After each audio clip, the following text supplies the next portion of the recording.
Hi guys, welcome back to the channel. It's me Vansh Arora and welcome back to the economics class. So from now onwards, we are starting our new journey with the Indian economics development. So it is the part B of your economics syllabus. So we are starting with this now, and in this subject, we will understand each and every concepts in more detail as we have did in macroeconomics. So let's get started with a brief introduction about the subject, what it is all about, what you are going to study in this particular thing, and how much difficult or easy it is. I'll tell you each and everything within this video. So let's get started. So here is the syllabus of this particular part. So your economics paper for class 12 is of 80 marks, and from that 80 marks, 40 marks is for math of economics, and the rest 40 marks is for Indian economic development. So Indian economic development is somewhat like a brief historical subject in which they will be telling you how the India has been arise, developed after the independence. As you know, it is under the colonial rule. Britishers ruled the India for many years, and they have also utilized many of the crucial resources here.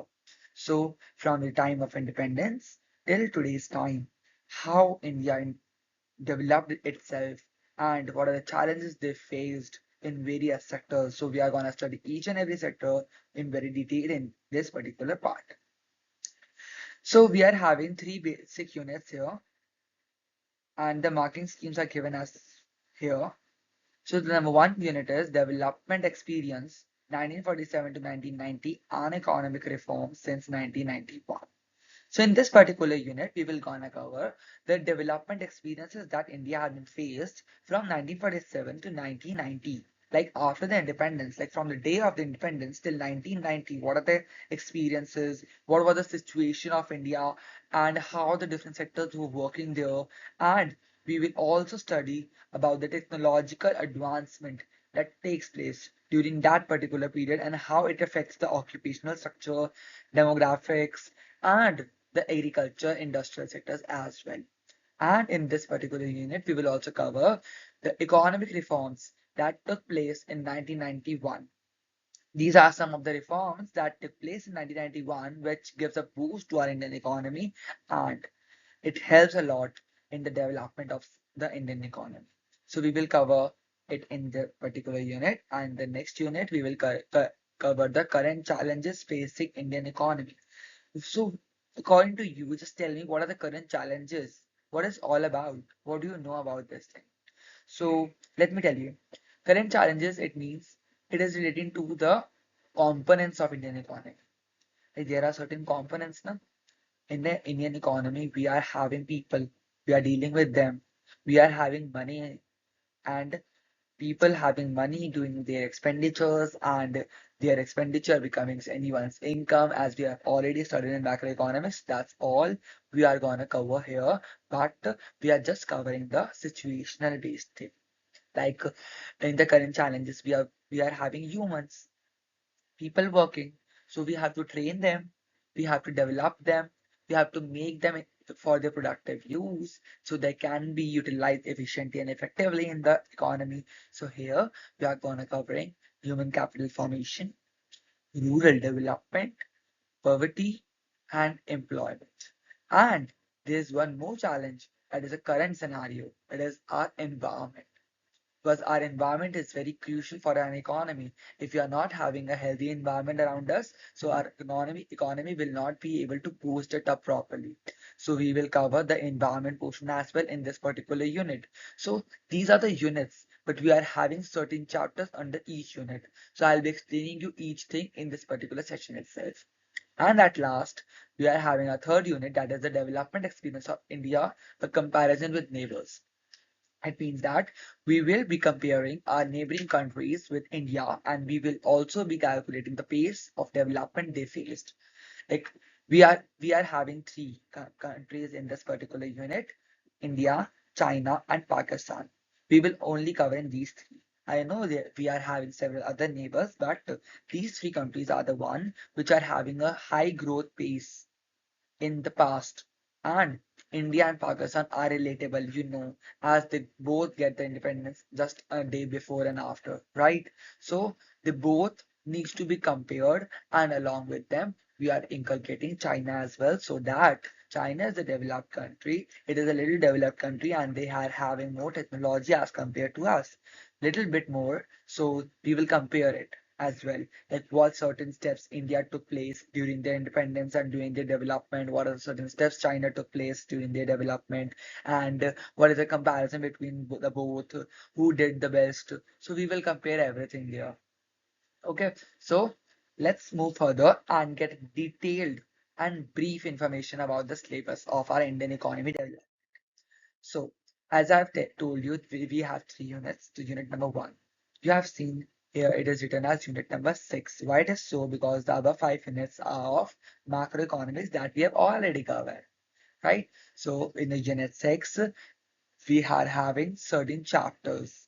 Like I have told you, we will gonna cover the time period of 1947 to 1990 and the economic reforms under 1991.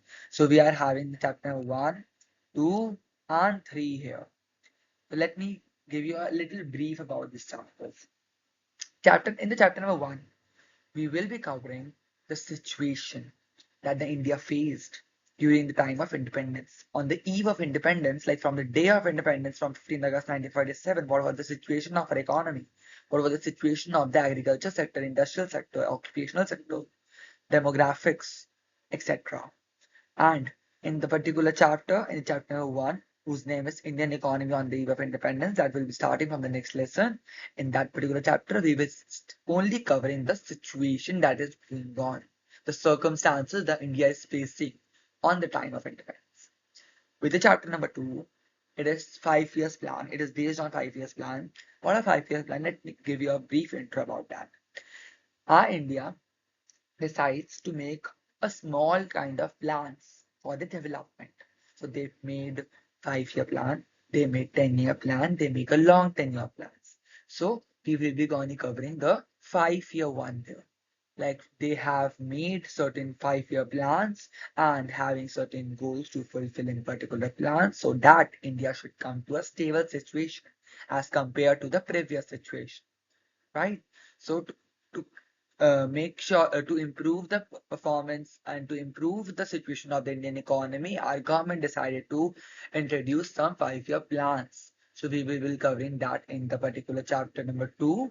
And along with it, we are having the certain sectors like agriculture sectors, what are the plans, what are the goals for industrial sectors, what are the goals that we have to follow there, and for the foreign trade as well. And in the chapter 3 now, we will be covering the economic reforms in 1991. Since 1991.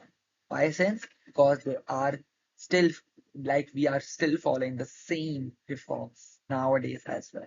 So in this chapter, we are having LPG, liberalization, privatization, and globalization. I know some of you know these terms, but we will be covering it in detail, right? So this is all about that unit number 1 of Indian economy.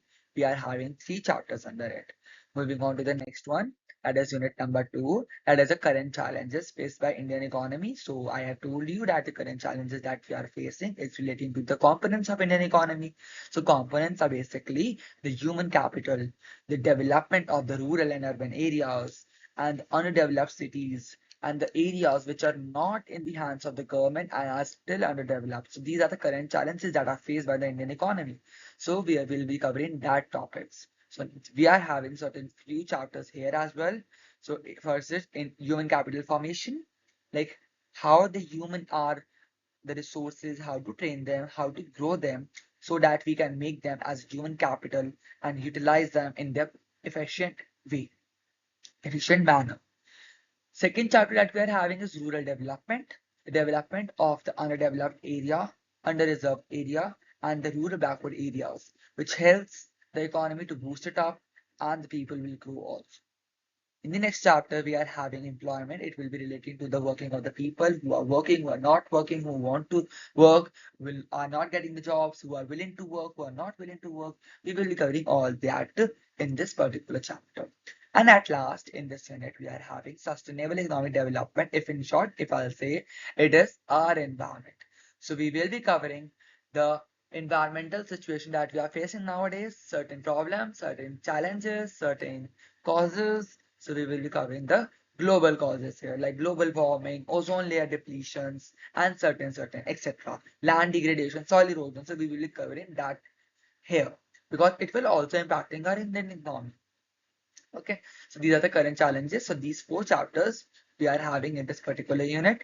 And at last, in the unit number 3, we are having the comparison of India and the development experience with their neighboring countries. So as I have told you, we are having only three countries here, India and China, India and Pakistan. So we will be comparing only these three countries side by side simultaneously and we concluding with the things that we can see what certain schemes, policies that India chosen for their development, what are the certain policies that China chosen for their development, and what Pakistan chosen.